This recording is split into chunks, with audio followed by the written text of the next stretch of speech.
Ngayon, ipakita ko sa inyo kung paano paturokon or how to make cacao seedlings.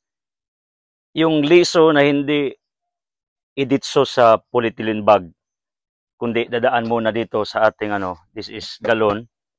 So hinati or pwede rin planggana. Anong gagawin natin? Ito, bakante ito, lagyan natin ng lupa. So this is a fertile soil, humus to. So ganito lang, lagyan nyo yan. Kasi ito ang ating lagyan ng liso. Take note, iba-ibang estilo sa farming. There's no such pattern or the same techniques kasi iba-ibang techniques kasi nagbabago yan eh. Totoo yun. Kaya nga, minsan natutuwa ako, minsan rin nainis ako sa mga bashers ko kasi lagi silang nag-comments, nagbabasa sa akin. Isa lang naman ang gusto ko sana, pag mag-bash kayo, sana nagturo na lang kayo. Kasi minsan akala nyo kayo lang ang magaling. Sabi nga ni former President Roa Duterte sa mga bashers niya, kung magaling pa kayo, di sana kayo ng presidente. I would like to repeat it and to reiterate it. Kung kayo magaling, di naging vlogger sana kayo. Nag-tutorial kayo, nagtuturo kayo ng farming. Isa pa, kung magaling kayo, then mayroon kayong naipundar sana. Kung magaling kayo, sana mayroon kayong pinupost doon sa comment section ko. Pero anong ginawa nyo doon? Laway lang. Wala naman kayo talagang nagawa sa buhay.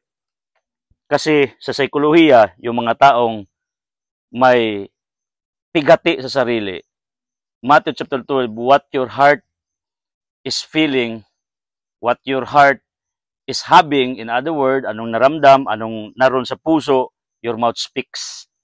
If your heart is full, because that's what you feel, something, you will speak. Kaya nga, kung masama ang puso mo, masama talagang bibig mo. So, ganun lang. Kung magaling ka, then ikaw na sana ang nasa katayuan ko. Sabihin nyo naman ang yabang ko. Hindi yun kayabangan. It's a challenge. Sana, pinanood din kayo, pinakinggan, kung nagtuturo kayo, kung talagang magaling kayo. Yun. So, itong bakanting galon, nilagyan natin ng lupa. And how to do it? Kasi isa kong tao sa modernong panahon na to na napaka-practical at napaka-ordinaryo mag-isip. I am making difficult things in a simplest way. Ganito, buhay pa naman ito eh. Di na ito nitura doon sa kanyang pamilya.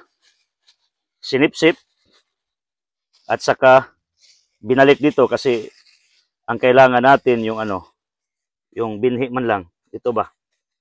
So, ganyan lang. Huwag yung perapang sarili. Ito hindi ito pwede kasi patay na to. Mayroon nga dito eh. Ito buhay pa to. This is okay for reproduction. Patubuin natin. Why we need to reproduce more? Simple lang. Because in Bohol, cacao is dollar. Mayroon nga nagbasa akin, bakit daw bukang bibig ko laging pira? Anong gusto nyo? Shabu, usapan natin? Totoo pala, bumalik na yung Shabu ngayon kasi di na Duterte. Pero, yung mga taong ganyan na ayaw pag-usapan ang pira, ang totoo yan, gusto talaga nilang pira. Kabaligtaran kasi yun eh.